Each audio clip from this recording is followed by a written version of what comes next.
Hey everybody, Nick Kiprios here, Real Kipper at noon. We continue to recap the craziness off the ice. In just a moment, we'll have PJ Stock breaking it all down for us. And keep in mind, when I spoke to PJ, it was just prior to Brendan Gallagher signing his 6-year, $39 million contract. But what is really important, what I want you to listen to, is what PJ's thoughts are of Brendan Gallagher and the thought of signing him to a long-term deal. It'll surprise you. It certainly surprised me. And just note, next week, my book is coming out October 20th. So put your orders in. Get it through Amazon, Indigo, online, easy to find. Just Google Nick Kiprios Undrafted and get your order in. Next week, we're going to dedicate a show to my book. So we'll take a lot of questions through your comments. Looking forward to that.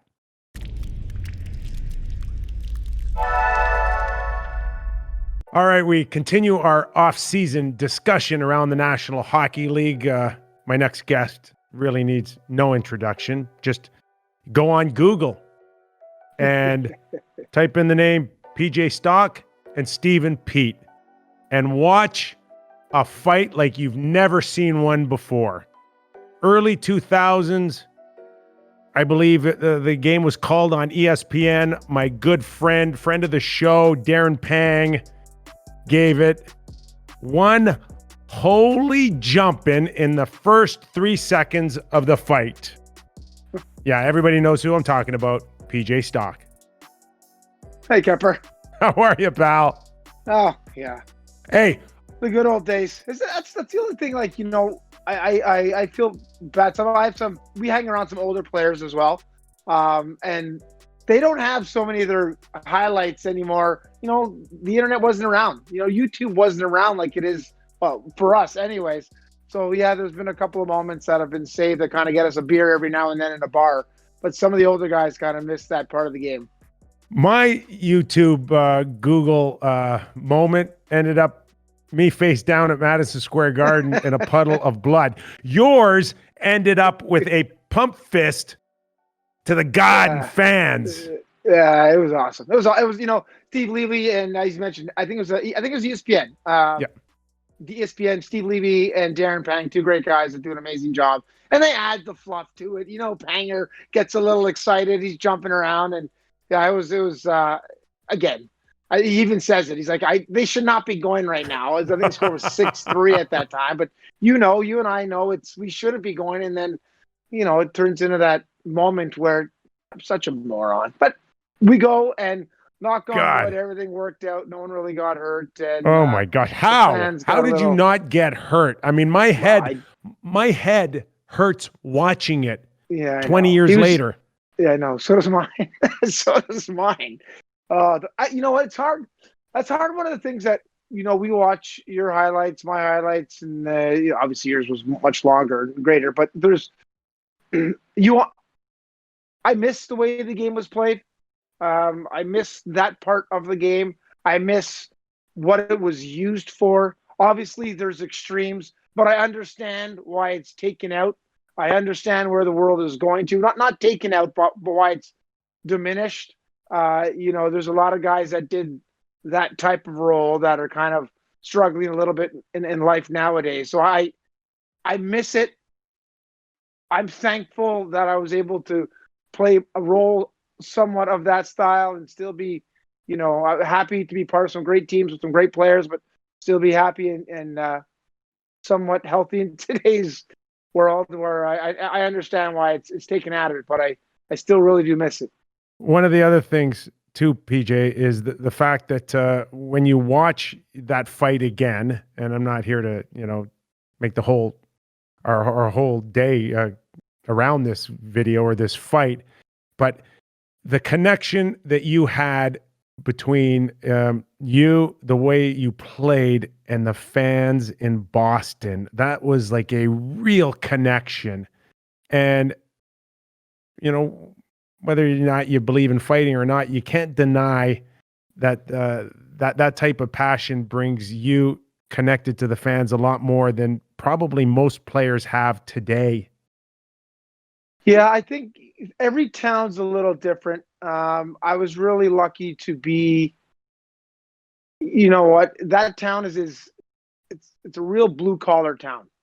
And we've had, you've been on some amazing teams where there's only so many times they could appreciate the superstars, and then it trickles down when they see, oh look, there's a crap guy in the third or fourth line doing something good, and people start getting excited, and that's how.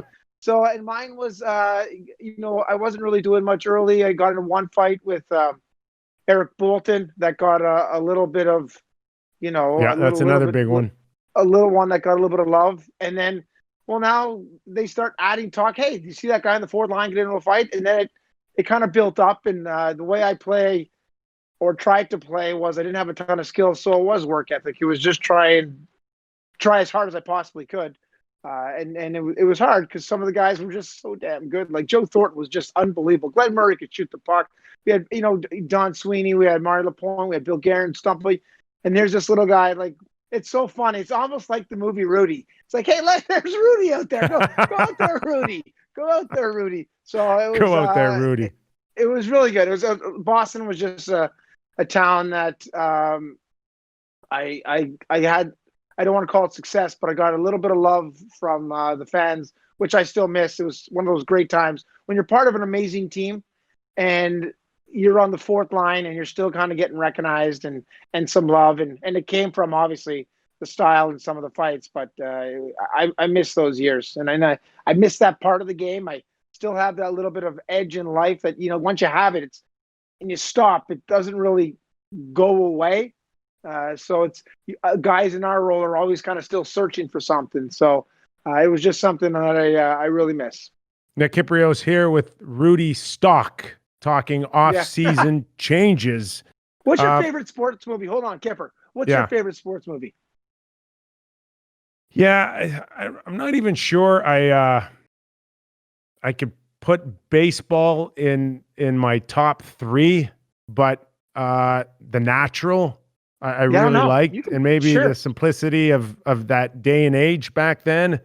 Was it Robert Redford? Robert Redford, and they filmed it in Buffalo. And I remember kind of following the media attention of Robert Redford being in Buffalo. And Buffalo, of course, is only about an hour away from, growing up in Toronto. So, I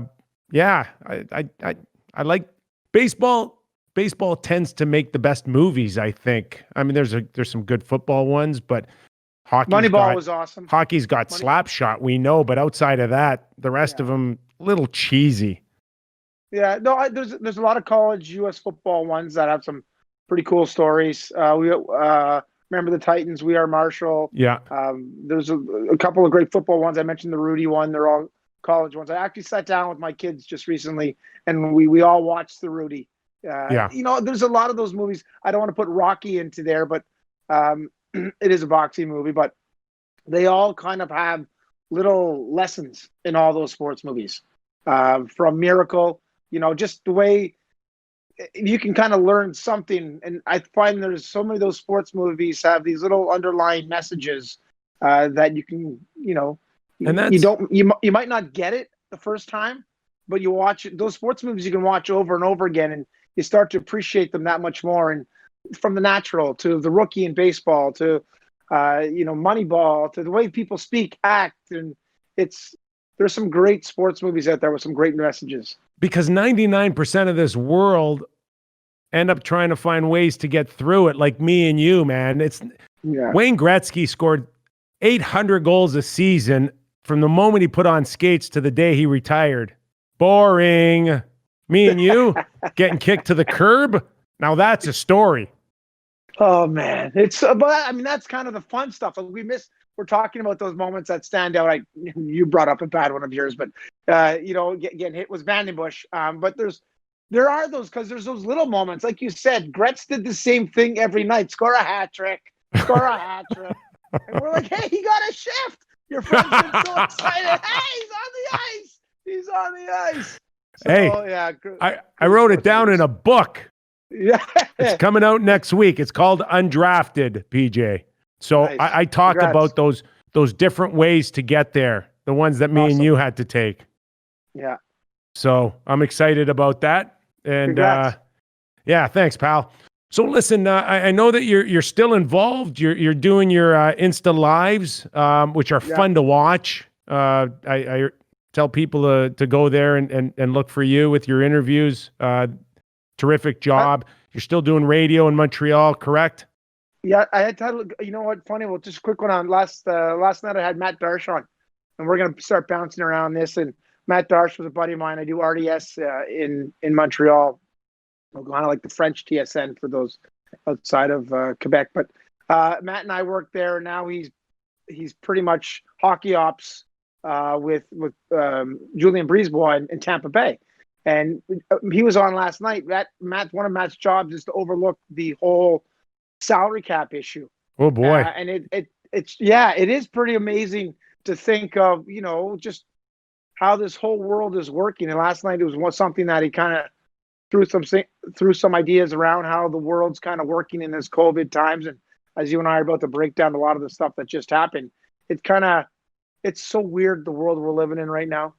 So weird. And we think of how it affects so many things. And he just came out of the bubble, and just the whole, how hockey's being played, where hockey's going, and living in a bubble for 3 months. So it was pretty cool. It was a great, fun little one.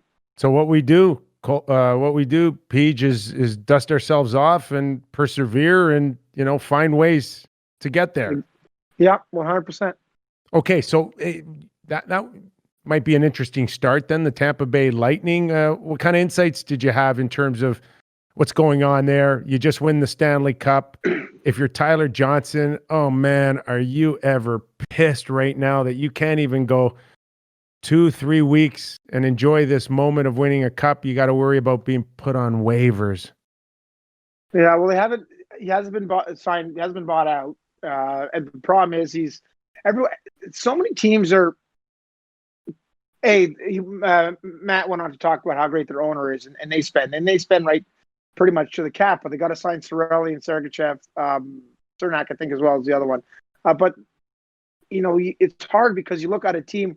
We can go back to the Chicago days when you win, those other players, their value gets a little bit more because everything goes by comparables. So their bottom guys that could probably still be making a little bit, now they get the bump.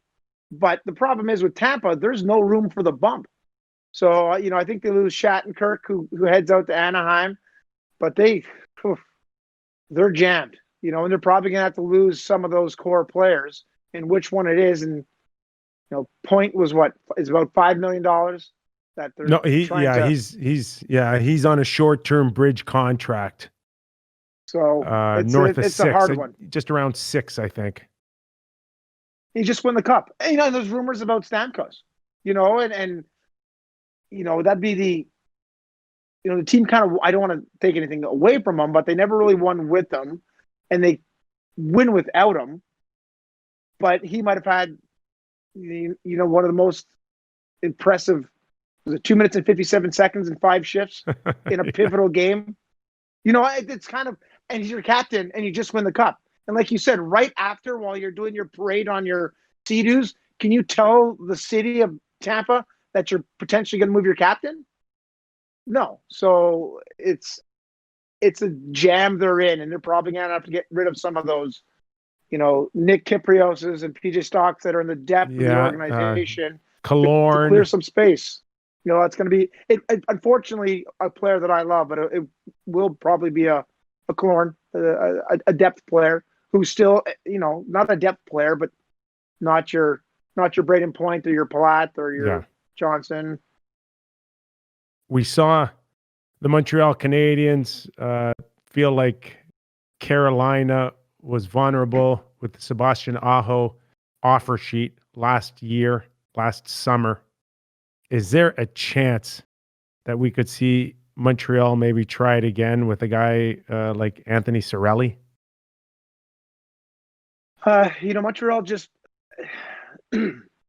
Montreal's in a strange situation. They go from not spending even close to the cap over the last 2 years to right now they're pretty much at the cap.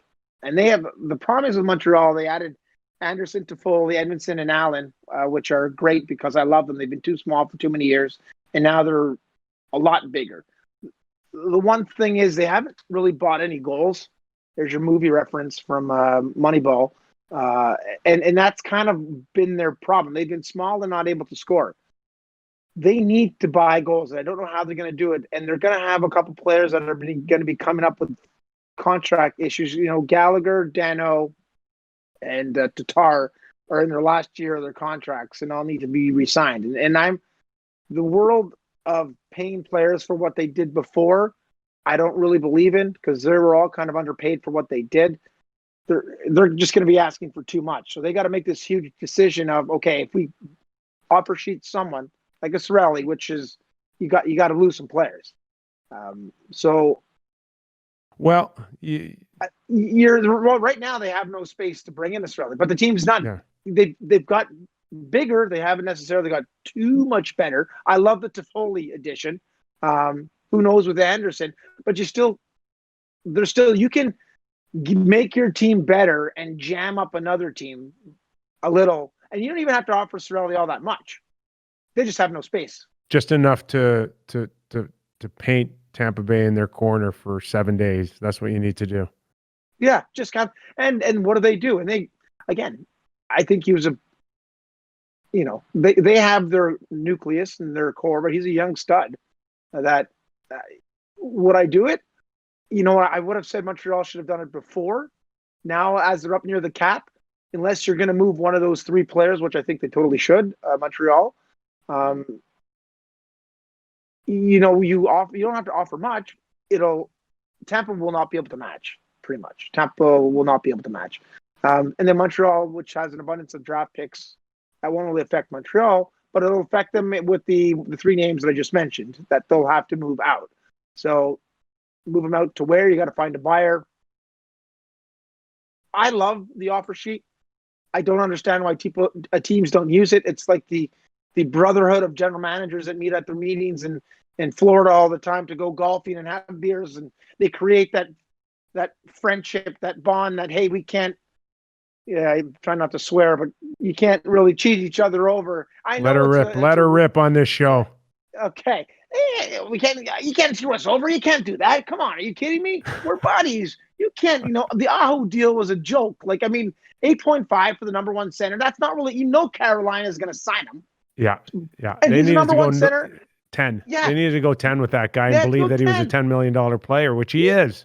He is. And it changes Montreal right away. Like you talked about giving up draft picks. You're taking risks on players that are 17, 18. Who knows if they'll ever play? Give up if you can get a guaranteed player that's a point per game player, pretty much. You don't have one. The Canadiens haven't had one in 2 decades. Give up all your picks, for crying out loud. If you can get a player that puts the guy that you have as 1 now becomes your 2 because you have a 1. The wingers playing with this guy are now going to be that much better. The defense now are that much better. Everyone is better when you just one simple stud player can make your team and everyone else around better. Is it worth it to give up a couple of youths or Utes as my cousin Vinny? My cousin Vinny? Give up a couple of Utes? I do. I believe if you can get a proven young stud with a lot of runway ahead of him, I don't give up a 3rd round pick. I'd give up some picks in a heartbeat because you're picking 15 to 30. It's tough. It's tough to make sure that's going to be an impact player. Move Dano and get a 1st rounder that you could make up for the one that you're going to lose. Sure, 100%. Not that hard. The Dano thing's going to be interesting, Kyper, because you look at Dano last year was making $3 million, and actually that's not the one for me that's going to be more interesting. I'm going to drop a name on you in a second. But Dano, what he did, he was your number 1 center for your last few years, and he's been unbelievable. But you're not going to get more than 40, 50 points out of Dano ever, and he's your number 1 guy. He's a guy that never really scored in junior. Like a lot of times, Canadians are taking kids in junior that never really scored, and then you put them in the NHL and you put them on the first line. Like now you got to score. Well, you couldn't do it in junior. It's not as if you're going to be able to do it in the National Hockey League. For me, the guy that I've been saying this for a while, and everyone in Montreal hates me, and I love this guy. Every team needs this guy. He's a heartbeat of the Montreal Canadiens. It's Brendan Gallagher. I think he has a year left at 3.75. He's such a steal. I just think I hope he's not ever going to see this, but a diminishing asset. He plays so hard every night that he can't continue to do this. And his next contract, he's going to ask for, 6 years at $7 million. Yeah. And I don't think he can do it for the amount of that time. And I think a team like a Tampa that's strapped $3.5 million or whatever for a year for them to make the run. I really do think it's all people in Montreal hate to say that, but you got to clear up some space, make some space, and to bring in a guy. They just jammed up the space with Anderson and Toffoli. Yeah, and they have Armia there still. So that's a big jam up on the right side. Big jam, huge jam. And now, who do you keep? Does Toffoli said he can play left wing, but so you look at a team that's salary cap crunch, looking for a top 6 right winger. Gallagher, is one of those guys. Or the Canadiens have to sign him to a contract that he will not be able to fulfill, which they kind of just did with Anderson, which was going to be an interesting signing. You know what I found interesting, PJ, is hearing that the Gallagher Montreal Canadiens negotiations broke off. And, we know that there's media and then there's media. And when you talk about real media and pressure points, we're talking about cities like Montreal and Toronto, but more so even in Montreal because the expectation in the bar has always been higher than the one in Toronto.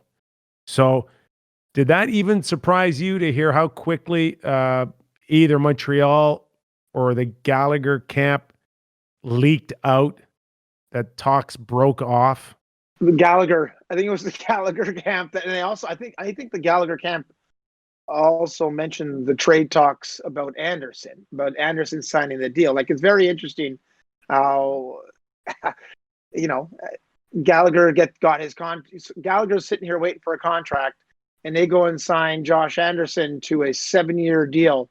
5.25, 5.5 for 7 years, who's coming off shoulder surgery.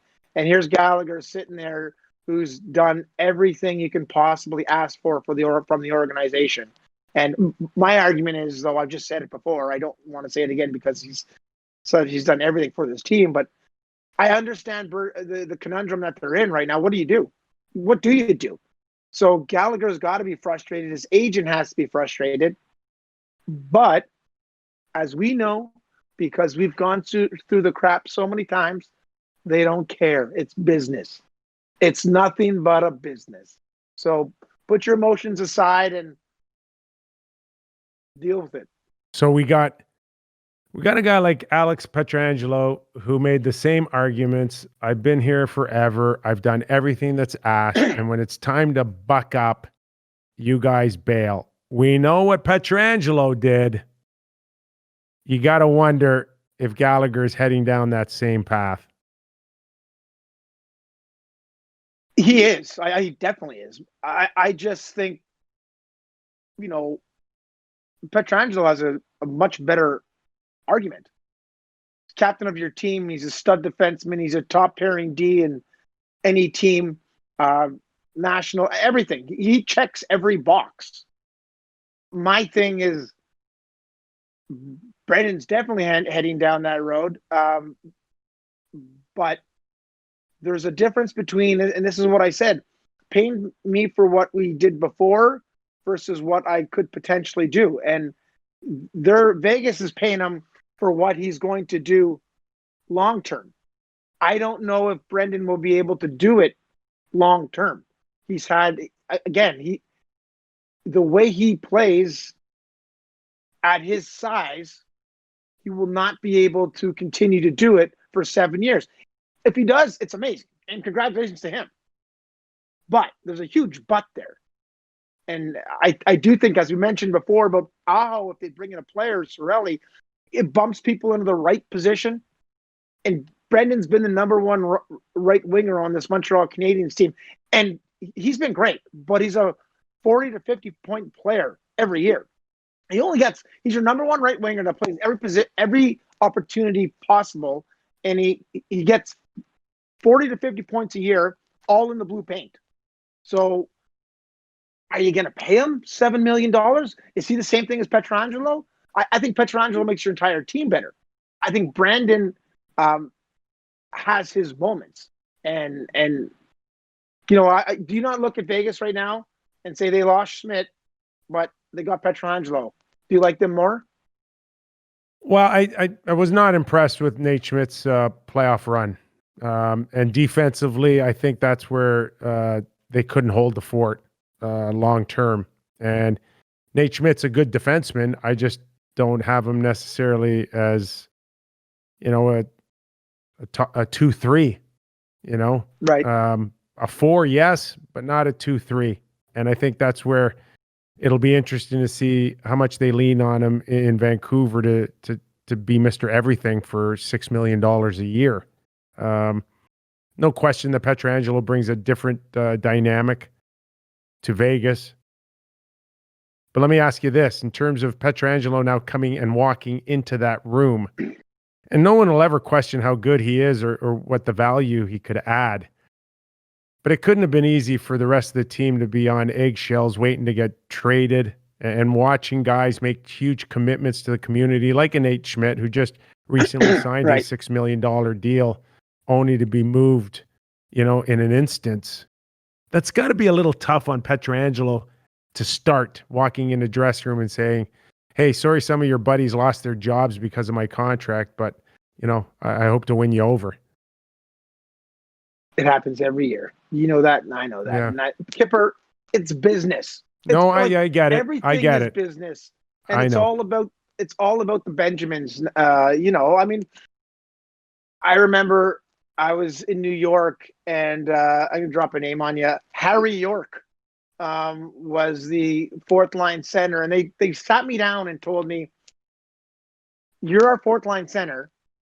We're trying to move Harry's contract, and so we can't move it if he's in the stands."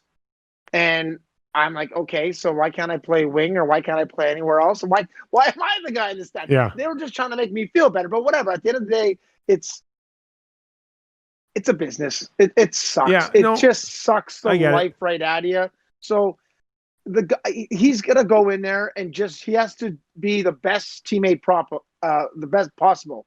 And the amount of Benjamins that he just signed for, a couple of dinners and a couple of T-shirts, or maybe buy someone a new Sea-Doo, he'll win that room over. You know what helps? Winning Yep. too. They haven't got there, and I think he's got that Stanley Cup pedigree. They've all played against him. They know how good he is. It cost some other people the jobs, but you're saying Tuck and not Tuck, sorry, Schmidt. But a hockey person knows they're better with him than without him. Like, are you going to be mad at, you know what? You're in that locker room and you just no. So, but it's not an easy transition. Let's put it that way. Here's a team that thought they were really close to win a Stanley Cup, and they see their team dismantled somewhat. Now, no question, you get a great start in Pietrangelo. I get that. They're so much better.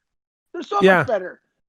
So, I mean, he's going to log 25 minutes a night, help run the power play, play big minutes. And you said you didn't like. I think Schmidt's a great addition to a team. It's an upgrade for sure. No question. Not the guy. So, yeah. Man, so you're okay with Marc-Andre Fleury and Alan Walsh putting out the tweet with the sword through his back? That was just business, right? Well, that was business on Walsh's half. That's Page. That it. You don't believe for 1 second that Marc-Andre Fleury had nothing to do with that, do you? No, I pretty much know kind of what happened. The goalie is complaining to his agent about not playing, and having that conversation. Now, does he know that exact tweet is going out? I don't know, but I know for sure that Fleury, Fleury was supposed to be the guy, right? Yes. So he kind of is the guy on the contract. Now you're talking about a guy that's done everything for the city and been the face of the franchise. And, you know, I don't, what a tweet. Like, What a tweet what a tweet. That's 2020 wrapped up in hockey right there. by both of them. Yeah. Both of them. What a tweet. What a tweet. And you know what?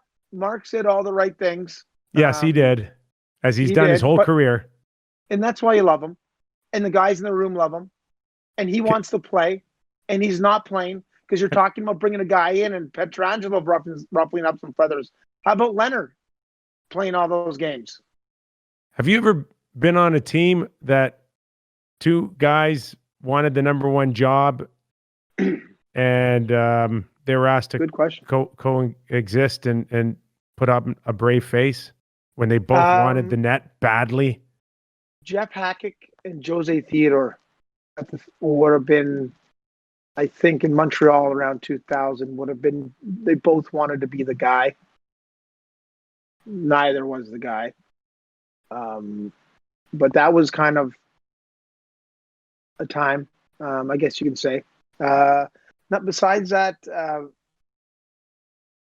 it's hard. It's hard when you have they're normally when it's two younger guys. You ever have that, Kyper? Ever have two guys competing? You know, when I first broke in, Don Beaupre and Mike Liu were at the twilight of their careers. But when we reached the conference final for the first time in Capitals history, both of them played some key roles in getting us to the Final Four. So outside of that, you know, Glenn Healy with the New York Rangers, of course, was coming off being the guy with the Islanders, and he knew that he was coming into Mike Richter and still signed his contract. And at the time, a very well-paid backup at $1 million a year. So Glenn had some idea Heels made $1 million as a backup back in the 60s. Yes, he did. He stole that money. No, he didn't steal it. He earned it. I'll give him that. But you know, there were times when Mike was not playing well, and Glenn would come in and patch it up quite nicely and let Mike work on his game and get things back in order. But it was not Glenn Healy coming in going, I'm going to take this job away from you. And that's where I think Fleury is right now, that I'm going to play so well. I'm going to get on such a run. I will take this net away from you and show once again, I am the real number one goalie here. That scenario didn't happen in New York. Glenn Healy knew better. Do you think Fleury will ever? They tried to move him this summer. They tried to. They couldn't. It's $14 million. That's just it. You can't move that. So now what do you do moving forward? Now you're talking about like that tweet, like you said, and it did not come from Mark's account. Mark said all the right things, but Mark is pissed that he's not playing. Yeah. Mark is pissed that he's not playing, and he should be. He had some great moments. I am surprised how great Leonard played. I know we had last year a pretty good year with the Islanders, and then he comes in, and I wasn't expecting him to be this good. But they have a great team in front of him. He made some good saves. But Fleury stepped in the net as well in the playoffs and had some great games as well. But your coach has to, put your hat on one guy and go with it. And Mark thought they made the wrong choice at that time, and his agent is doing whatever he wants for his player, and he always had. Allen pretty much says in that picture that it's still DeBoer is killing my goalie's career. It's still, PJ, the weirdest storyline in the National Hockey League that won't go away. And it's so funny to watch this thing kind of play out because you hear Robin Lehner get traded at the trade deadline, and you don't think much more of Lehner coming in to be insurance for Fleury. And then that storyline changes when they make Robin the number one guy. And then the storyline changes with the tweet during the playoffs. And then it changes again when Kelly McCrimmon says at the end of the season, it's our top priority to figure this out. And then it changes again when Marc-Andre Fleury goes public and says, I want to remain a Vegas Golden Knight. Yeah. And then it changes again when Kelly McCrimmon, a few days ago, announces that these are our goalies to go into training camp with. Not these guys are going to help us win a Stanley Cup, or this is the scenario we envisioned all along. Just we're going into training camp with it. Not an overabundance of confidence out of Kelly McCrimmon with those comments that this is what we envisioned all along. It's almost as if this is what we're stuck with right now. Well, they are. They're stuck with that. I mean, and you don't think they have to move Mark. They have to move Mark. They got to eat part of that contract, and they all love Mark, but they have to be thinking the exact same thing that you're thinking, and I'm thinking that Mark knew about the tweet or whatever. Or I don't know how it was handled behind the scenes, and we don't know if Mark knew about it or not. It just looks so. This is what we're doing. You know what's crazy? You mentioned the Capitals before when you brought the team, when you carried them on your back the first Stanley Cup final ever. And you were just a kid watching that too, and you that's how smart you were as a kid. You saw that. I saw it. Washington Capitals. They're paying $2.4 million, 2.425 for two goalies.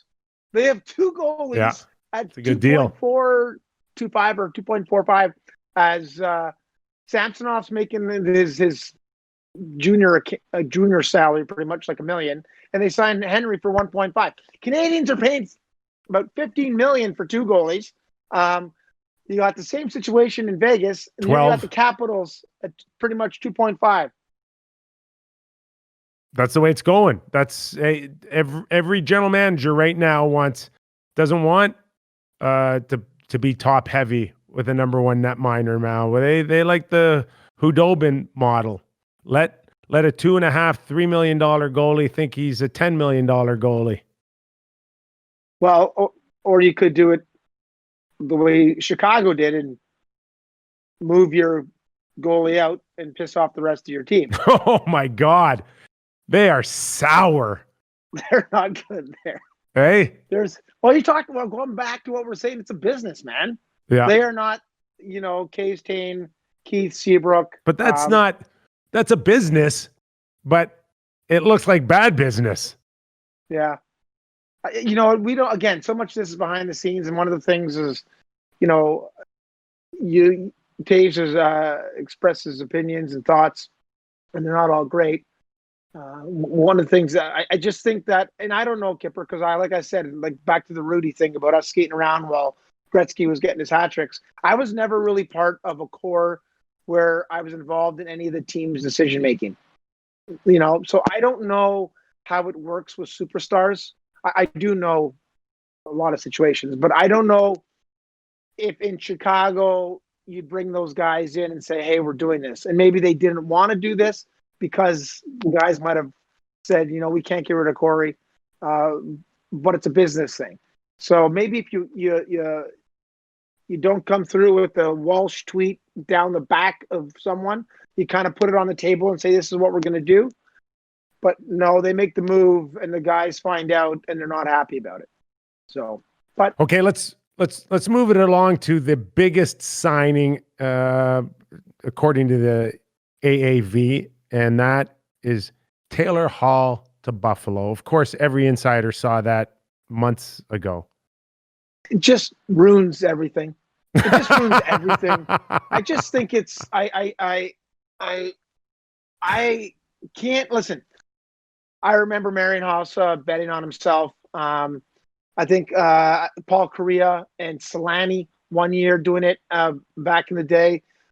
But they put themselves in a position like Hall is talking about wanting to win. He's telling everyone, I want to win. There's a lot of places he could have went to try and win. Take less money to win. Hossa taking those deals, Pittsburgh or Chicago, they're putting yourself in a position to win. This is just, I can't, you watch, I know you're a football guy. Zach Prescott just tears his foot apart on a 1-year contract. 200 million, 300 million. How much did he cost? Hall takes 1 year at 8. Betting on himself. We've seen crazier things happen. I do not get this whatsoever. It doesn't sound selfish, but it sounds selfish because I would have taken the extra years and more money. But he just takes the 1 year to the highest paid team, to a team that is kind of, I keep saying they're going to be good every year, and they fool me every year. I don't see why he's thinking this year's going to be any better. Well, and last time I checked, at the most, a guy like Taylor Hall or any frontline guy can only play a third of the game. Their issues are in net in Buffalo. Their issues are on the blue line in Buffalo. And there's issues on their third and fourth line in Buffalo. Yep. There's issues with their star player, too. What's your thoughts on him? Talented guy amongst any in the league who's had a real slow maturation process. Yeah. That's about as polite as you can say it. That's about as... Well, I'm not writing him off. No, I'm not, but does he... Too much too soon for Jack Eichel in Boston, yes, including... And the money might be the least of it, okay? How about the power that he had in the last few years there? Yeah. And influencing key decisions when, again, you haven't been around that long. You haven't learned enough. That's been an issue. That's the league, though. That's the league. Same thing in Edmonton when they had the 3 young guys. I don't want to bring up your town of Toronto, but same thing a little bit in your town of Toronto. There's you come out of these initial trades, they're all high draft picks. And then if there's a way, if you can kind of put that bridge deal in there. Too many teams, the kid's 27 years old, 20 years old. Yes, he's a super talented player and had an amazing, but you give that 7-8 year contract right away. And then it's kind of, he's the guy. You're making a 21-year-old kid your captain, or a 20-year-old kid. What do they know? I was 22 when I started. I was coming out of college, chugging beers and eating pizza. I don't have a clue what life is. I think, and I was in the league for a few years. Until you're about 25, I think it's there's so many things that I know the C's put on your jersey, and this is the organization, the future, the look, but that's a lot of responsibility. It goes, I think, the money and where the responsibility you give to some of those kids, they think they have to do more, and sometimes say the wrong thing at the wrong time. I don't understand teams that have done that, and I see the reoccurring pattern that they're not successful. So, and PG, I don't understand people tweeting right away that he can get moved at the trade deadline from the Buffalo Sabres on a 1-year deal, and I'm like, no. He needs to make this work in Buffalo. I don't care if he just signed a 1-year deal. He can't go and play next season on his 5th team in 10 years. That's a bad look. He's going to have to find a way to make this work in Buffalo. And if they have success with Jack, then it'll turn into a multi-year deal. Buffalo will not let him go if he proves his worth this season. I really believe that he needs to make this work in Buffalo. Can it work in Buffalo? Well, for him, it worked in New Jersey, right? It worked for him, even though the team didn't have success. He went on and had an MVP season. I'm not saying he has to win a Hart, but he has to be that guy. It's going to be hard with and no disrespect to I'm not going to say any guys' names, but it's going to be tough because of the players around him. He doesn't have the same talent as some of the other teams in the league supporting their superstars. And I do think, you know, you use the term maturation process, which is just your way of trying to be nice to him. No, I do believe that some kids like Jonathan Taves get it right away.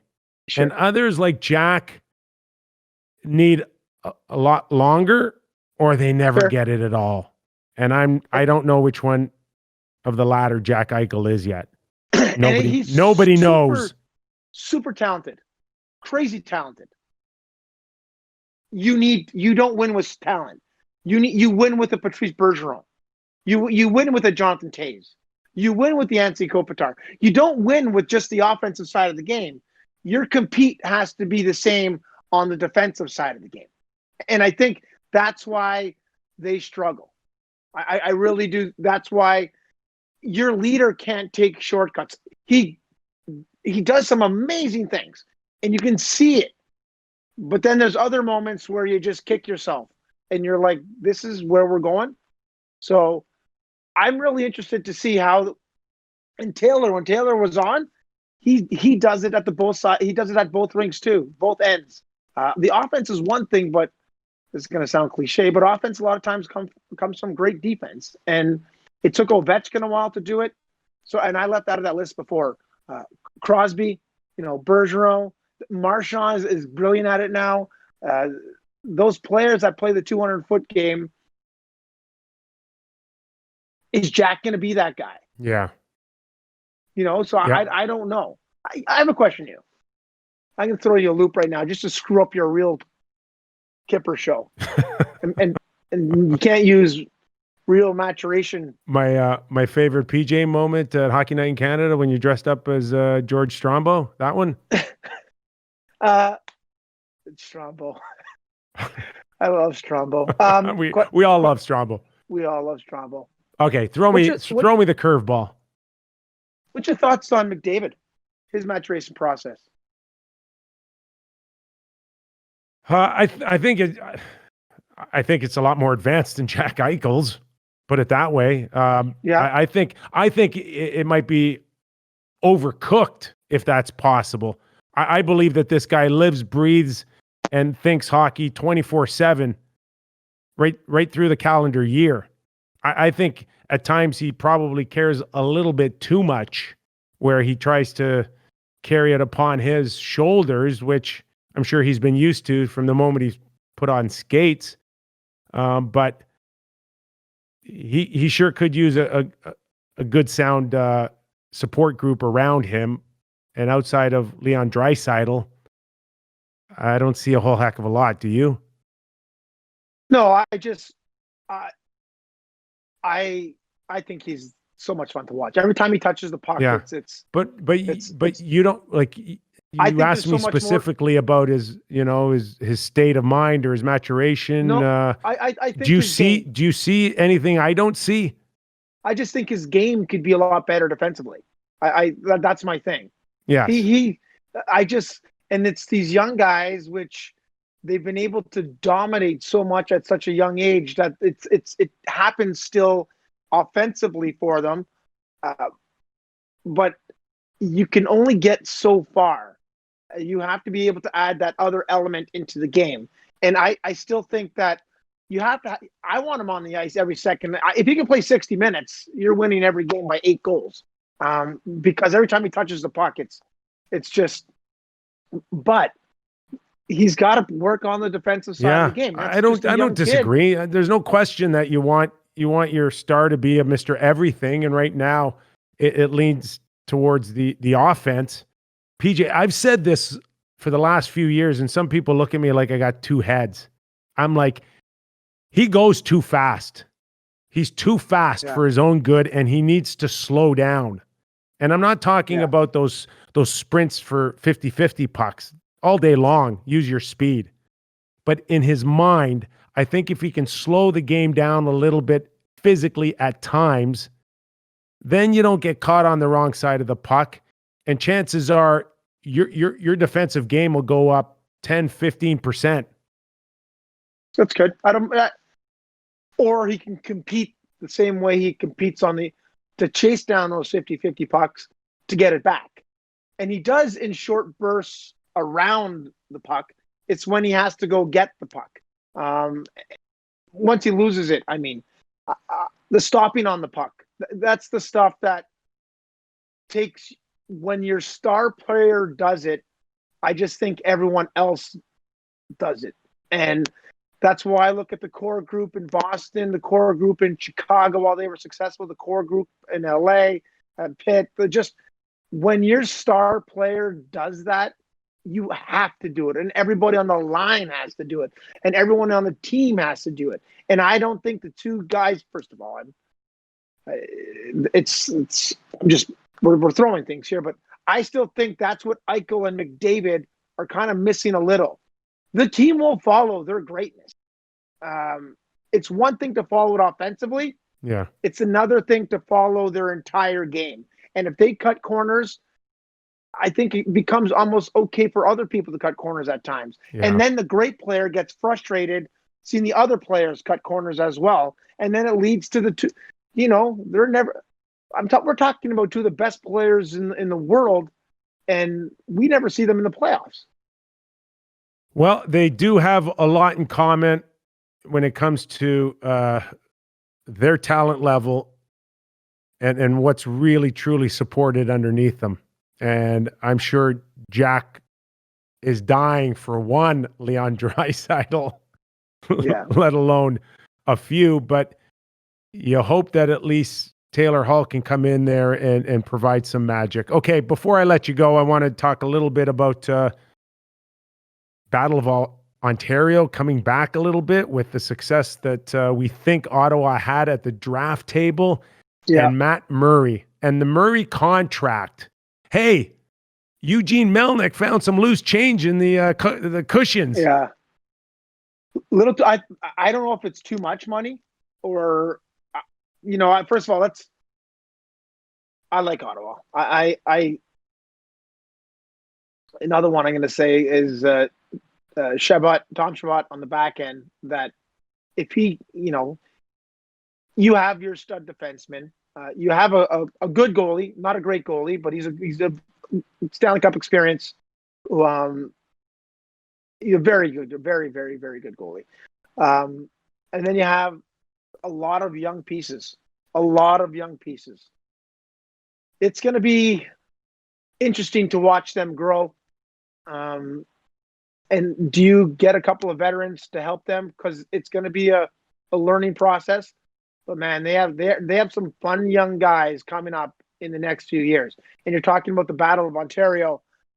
You just watched Tampa Bay and how they won, and the reason why one of the reasons, actually, as I mentioned, Matt Darsh mentioned on the Insta Live, that they don't win without the additions of the grit guys at the deadline. So the Wayne Simmons and Zach Bogosian additions give them that sandpaper that they've been missing. And they might not play a ton, but they might be able to play it enough to influence the other guys on the team to play it a little, and that might help them. And obviously the addition of TJ Brody, I love where Toronto is. I think Ottawa might be able to get there. This is going to sound crazy. In a few years, I think Ottawa is going to be the better team. They've as far as potential. They've narrowed the gap, no question, with the talent that is coming down.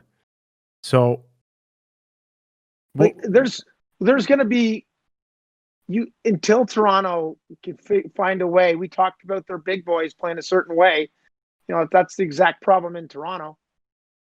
But they have a few of them that have to. Oh man, they got a lot of money tied up, and it kind of handcuffs you. I thought they picked up some great pieces this year, but until those young guys that they've given the keys to the city to find a way to learn to win, it's going to be a long time in Toronto. Well, they're banking on Wayne Simmons being healthy enough to look like the player that was in Philadelphia. I'm not sure if it was just health related, what we didn't see in Nashville and New Jersey and then even Buffalo.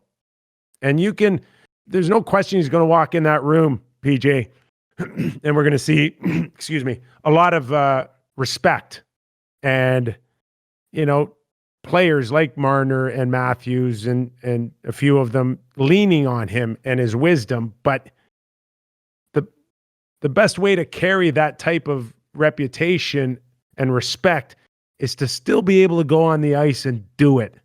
And Yeah. I'm just not sure where Wayne is on a consistent basis at this stage. A guy that can help change the locker room. I'm assuming that might be it. A couple minutes on the power play in front of the net, creating a little bit of space for the skilled guys.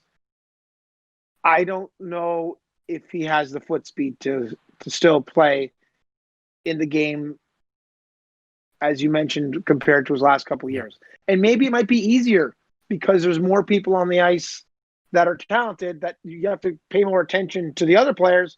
So now you might have yourself a little bit more space. But the game is changing and getting so much faster every day. And he's kind of at the end of the runway a little bit. So it will be interesting. But I think the team just needs I don't mind. It didn't cost them much. Didn't cost them much. Yep. He's coming home. He has sandpaper to his game, a little jam. I think that's hopefully it's contagious. And that's what those young, all the things we've been talking about is, teams have to get better and superstars have to get better. And one of the things we looked at Tampa, was talked about them early with the salary cap. They take their talented players, added what they thought was missing, and voila, they got a championship team. Vegas adds a defenseman. They were missing this. I think, Montreal needed size. Who knows what's going to happen there? But you look at Toronto, I think the one thing they've been missing, and it's why Zach Hyman has to play so high up in the lineup. They need sandpaper somewhere in that lineup. And they need a way to convince the players that don't have it to play with a little bit of it. So that's what hopefully Wayne can do. I don't know him, but I've heard nothing but amazing things about him. Yeah, no, he'll have a wonderful influence on those kids. But he's going to have to find a little bit of magic back in his game. We do know, regardless if he struggles with foot speed, he's going to be holding other teams accountable when the Leafs play them. TJ Brody can't do that, man. There is no sandpaper. There is not. We're going to make it tougher on teams when they play against us. He's a great puck mover. He can log big minutes. He can get up and down the ice, and he can munch minutes. But what he can't do is scare anybody or intimidate anybody. Yeah. And I just wonder where does this all leave the Toronto Maple Leaf blue line going into next season? Do you think he's brought in just for they draw enough power plays? Do you think that's pretty much it?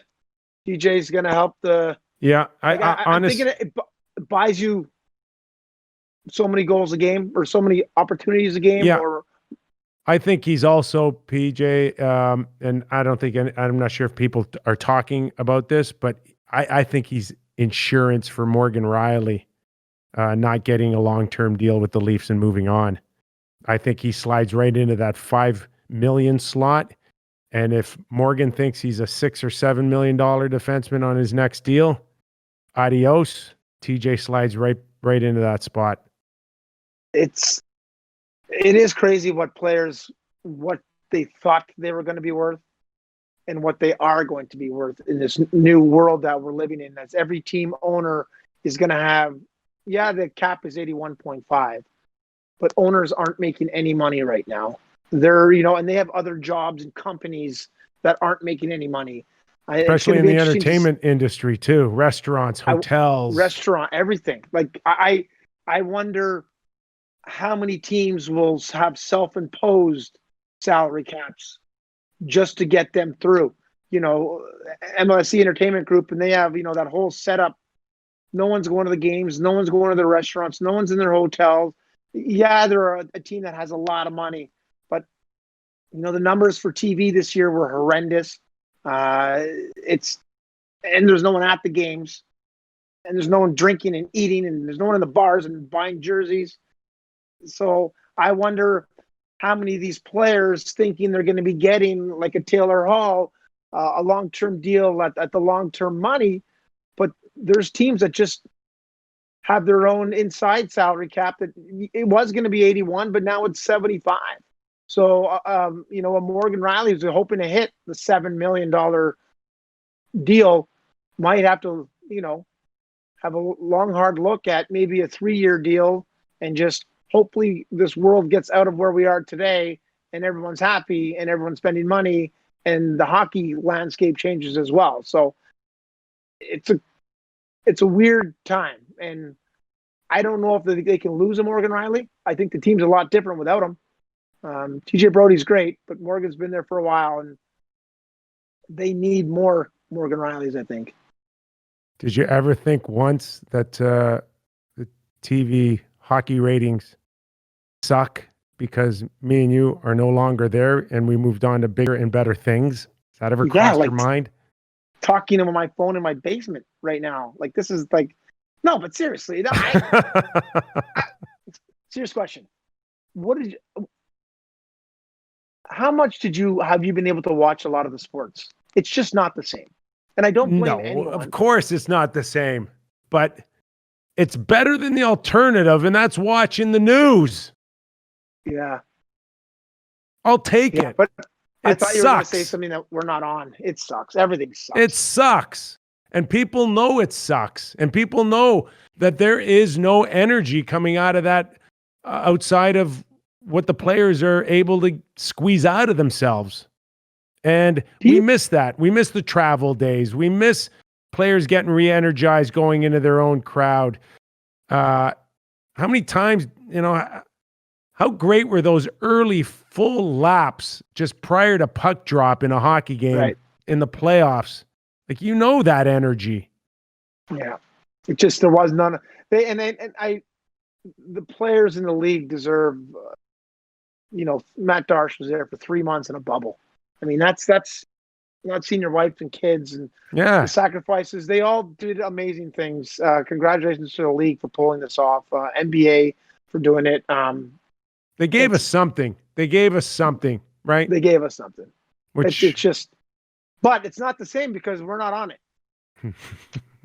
What do you mean we're not on it? We're on it right now.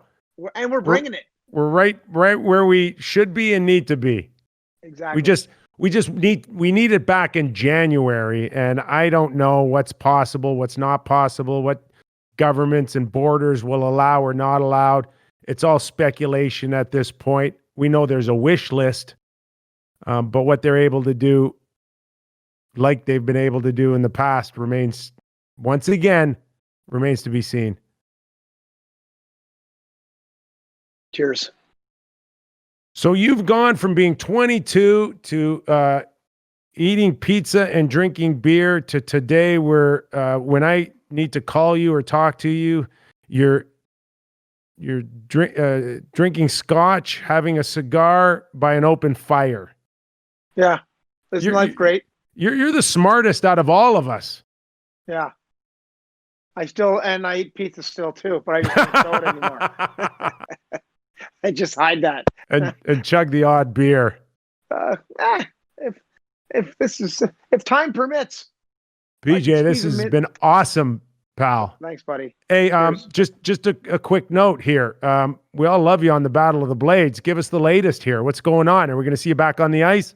I'm not back on the ice. The show's back on. And like you just said, the hockey world has been, in all the sports world, it's trying to put on a live TV show in a bubble. That's the crazy thing, is what the sacrifices the players are all making right now is they're trying to train. And like you said, the government's adding in all these new regulations. Like, they might have to train. Well, they are all training with masks on, but I think they might even have to compete with their masks on. So wow, it's going to be interesting. So really looking forward to it. October 22nd is the first show. So I am not on it, but I helped put the group together, and there's some amazing people on it this year. Well, we'll look forward to that, and many more your Insta lives that we can find on Instagram. Terrific job today breaking down all the off-season moves, and we'll look forward to leaning on you down the road. PJ Stock, thanks for doing this. Thanks, Skipper.